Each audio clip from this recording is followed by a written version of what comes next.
Hello everyone. 5th of September marks the birth anniversary of none other than our former president Dr. Sarvepalli Radhakrishnan. He was the teacher and a philosopher, and his birth anniversary marks the Teachers' Day. तो sir हम लोग पहले कभी देखे नहीं है कि ऐसे टीचर्स डे पे हवन हवन होता है कोई भी ट्यूशन टीचर में या फिर कोई कहीं पे भी, लेकिन आप पहली बार हम देखे आपके ट्यूशन में ऐसे हवन का ऑर्गेनाइजेशन किया गया है। तो ये हवन क्यों ऑर्गेनाइज किया गया सर? एक्चुअल में क्या हो रहा है ना कि टीचर्स डे को लेकर बहुत सारा हम लोग एक गलत अफवाह उड़ते रहता है, बहुत सारा रील्स वगैरह भी आते रहता है। और हमारा जो देश है भारत देश, वो संस्कृति का पहचान होता है। यहाँ पर देश में हर एक राज्य से हम लोग को एक अलग अलग पहचान मिलती है, और हमारा कल्चर कहता है कि सबसे पहले संस्कृति हो, संस्कृति रहेगा तभी हम लोग रहेंगे। तो इसीलिए इस बार हम लोग बोले कि नहीं, इस बार टीचर्स डे में हम लोग हवन करेंगे ताकि हमारा जो ट्रेडिशनल जो खत्म होते जा रहा है वो हमारा बरकरार रहे। हमसे जो जितने जो बच्चे जो हमसे पढ़ रहे हैं, हम उनको एक मैसेज भी दे रहे हैं कि नहीं, हमारी पहचान ही हमारी संस्कृति है।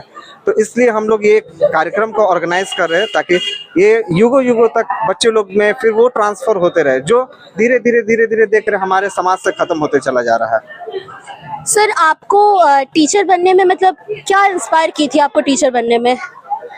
हम कुछ बच्चे को देख रहे थे कि कुछ जैसे डाउट वगैरह हो रही थी, तो हम उसका डाउट क्लियर करना चाह रहे थे। तो बहुत सारे प्रॉब्लम्स आए थे कि नहीं, बच्चे इसे नहीं समझ रहे। तो एक बार मैंने फील किया उसको कि बच्चे को क्या समस्या होती है। तो एक खुद हम पहले समझे कि उसके अकॉर्डिंग में हम अपने जगह रखें कि हाँ, क्या इसको प्रॉब्लम होता है जिसके वजह से वो नहीं समझ पा रहे। फिर उसको हम लोग फील किए, फील करने के बाद फिर आज हम उसी तरीक़ा से बच्चे लोग को भी हम गाइड करते हैं। सिर्फ पढ़ाई ही एक माध्यम नहीं होता है, बच्चे को सामाजिक ज्ञान को भी देना बहुत ज़रूरी है। बहुत सारे चीज़ ऐसे होते हैं जो बच्चे लोग नहीं समझ पाते, बस सिर्फ किताब को पढ़ रहे हैं।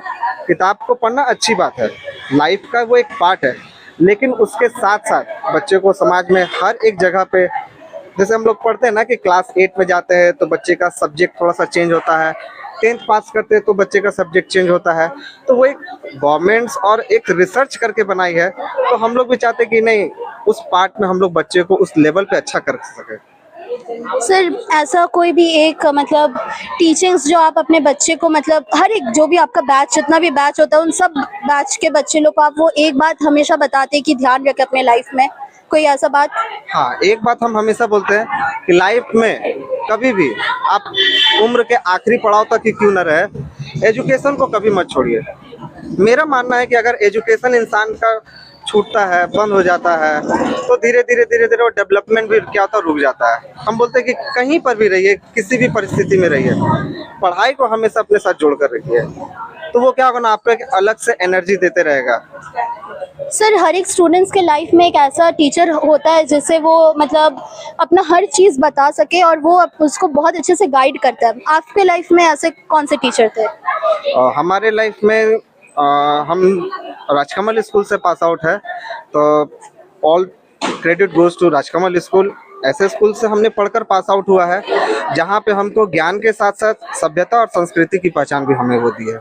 तो thanks to Rajkamal school specially, जिन्होंने हमें 12 तक, अफसोस हमें उस बात का भी लगा था कि क्यों नहीं राजकमल स्कूल से ग्रेजुएशन भी हो जाता है।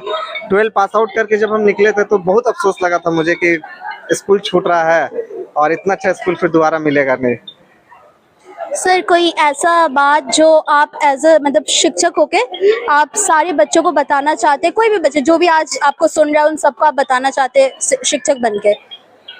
एज ए टीचर मैं सारे बच्चों को मैं एक गाइड करना चाहता हूँ कि परिस्थिति से कभी हारिए मत, चाहे वो मैथ्स हो, रीजनिंग हो, पूरा सब्जेक्ट हम लोग का लाइफ से जुड़ा हुआ है। बायोलॉजी हम लोग से जुड़ा हुआ है, फिजिक्स की बात करें तो चारों तरफ दिखता है, केमिस्ट्री की बात करें हम लोग का किचन में अवेलेबल है। बस चीज़ों को समझना है, एनालाइज करना है, और कभी भी ना टेंशन लेकर पढ़ना नहीं है, उसको एंजॉय लेकर पढ़िए। आज हमारे पास बहुत अच्छा साधन है। हम लोग पहले टाइम में जब पढ़ते थे तो सुविधाएं नहीं रहती थी, आज हमारे पास बहुत अच्छा सुविधा है, तो उसका फ़ायदा उठाइए और देश को अपने आगे बढ़ाने के लिए सोचना होगा। आज हमारे देश में हर चीज़ की कमी दिखती है, लेकिन अब धीरे धीरे वो आने वाले जो बच्चे वही उसको पूरा कर सकते हैं। अच्छे doctors, teachers, nurse, even politician में भी हम कहते हैं कि बच्चे लोग को जानकारी रखिए, फ्यूचर में आप देश को अच्छे से बेहतर गाइड कर सकते हैं। सर मतलब आजकल सारे माँ बाप बोलते हैं कि स्कूल ट्यूशन हर जगह से होमवर्क मिलके बच्चे लोग प्रेशराइज हो जाते हैं, जिसकी वजह से खेल कूद में बच्चे लोग की मतलब कम हो रहे हैं, बाहर खेलने कम जा रहे हैं। एज अ शिक्षक आप क्या कहना चाहेंगे इसमें? देखिए, पढ़ाई तो पहले भी होता था और पढ़ाई अभी भी होता है, लेकिन इसमें थोड़ा सा कहीं ना कहीं रूटीन में या आपके लाइफ में कुछ ऐसा पार्ट ऐड हो गया है। उस पार्ट को ऐड होने से क्या हो गया ना कि बच्चे आजकल ज़्यादा सोचने मतलब वो होमवर्क नहीं कर पाते हैं। तो हम लोग कोशिश करते हैं कि वीक में अगर हम लोग जितने भी दिन क्लास दे रहे हैं तो उसमें एक दिन बच्चे को अलग से गेम्स हम लोग करवा देते हैं। हमारे पास जो जूनियर क्लासेस जो चलते हैं तो उनमें एक हम लोग पार्ट रखे हैं कि नहीं, बच्चे पढ़ाई के साथ साथ गेम्स भी कर ले, क्योंकि बिना शारीरिक और मानसिक विकास से बच्चे का पढ़ाई नहीं हो सकता है। और गेम्स तो अब धीरे धीरे हटते ही चला जा रहा है। तो एज आपके थ्रू से मैं सारे गार्जियंस को भी मैं एक मैसेज देना चाहता हूँ कि रिजल्ट के ऊपर फोकस करिए, लेकिन उससे ज़्यादा आपके बच्चे के हेल्थ के ऊपर फोकस करना होगा। जब बच्चे के हेल्थ अच्छा रहेंगे तभी वो अच्छे पढ़ पाएंगे। Thank you sir. Thank you. तो तुम लोग आज जो टीचर्स डे यहाँ पे सेलिब्रेट हो रहा है, तो तुम लोग क्या क्या ऑर्गेनाइज किया अपने सर के लिए? हम लोग आज टीचर्स डे है तो सर के लिए हम लोग बहुत सारा मतलब एक मिनी पार्टी ऑर्गेनाइज किए, जिसमें सबसे पहले हम लोग आज कोचिंग में हवन करवा रहे हैं। इससे थोड़ा माइंड फ्रेश रहेगा, थोड़ा इसके अच्छे थोड़ा कुछ यूनिक करना चाह रहे हैं। उसके बाद फिर हम लोग थोड़ा बहुत मिनी डेकोरेशन किए हैं और थोड़ा बहुत कुछ स्नैक्स भी है और हम लोग बॉक्स का भी अरेंजमेंट किए हैं। केक कट हवन के बाद फिर थोड़ा केक कट होगा, सब टीचर्स के साथ एक ग्रुप सेल्फी लिया जाएगा और उसके बाद फिर हम लोग थोड़ा बहुत डांस वांस करेंगे। बस यही छोटा बहुत ये किया। मतलब सर की ऐसी कौन सी बात तुम लोग को सबसे ज्यादा मतलब अच्छी लगती है, जो तुम लोग यहाँ पे मतलब कितने साल से जो भी कर रहे हो ऑब्वियसली, है ना, तो तुम लोग यहाँ पे पढ़ने आते हो, तो सर की ऐसी कौन सी बात तुम लोग को सबसे ज्यादा अच्छी लगती है? एक्चुअली ऐसे तो हम यहाँ पे न्यू स्टूडेंट है, मेरा बस यहाँ 4 मंथ हुआ है, बट इस 4 मंथ में हम बहुत कुछ देखे सर के अंदर। सर एक अच्छे टीचर के साथ एक बहुत अच्छे फ्रेंड भी है। मतलब एक होता है ना कि टीचर से थोड़ा डर के रहना, वो बहुत स्ट्रिक्ट टाइप के, वैसा कुछ नहीं है। अगर हम लोग को कुछ भी डाउट रहता है, कुछ भी प्रॉब्लम रहता है, तो सर एकदम बहुत प्यार से समझाते हैं। एक बार बिना कुछ सोचे हम लोग सर के पास जाकर के अपना डाउट्स क्लियर करते हैं, तो सर बिना कोई गुस्सा का, बिना कोई हेजिटेशन के सर बता देते हैं। अगर 10 बार पूछने जाए तो वो 10 बार भी बताते हैं, कहते हैं 10 बार नहीं, हम 11 बार भी बताने के लिए रेडी है। मतलब वो एक टीचर के साथ एक बहुत अच्छे फ्रेंड है कि उनसे बिना कोई टेंशन के, बिना कोई हेजिटेशन के हम लोग उनसे बहुत कुछ पूछ लेते हैं। हमारे पढ़ाई में बहुत हेल्प करते हैं। ठीक है, थैंक यू।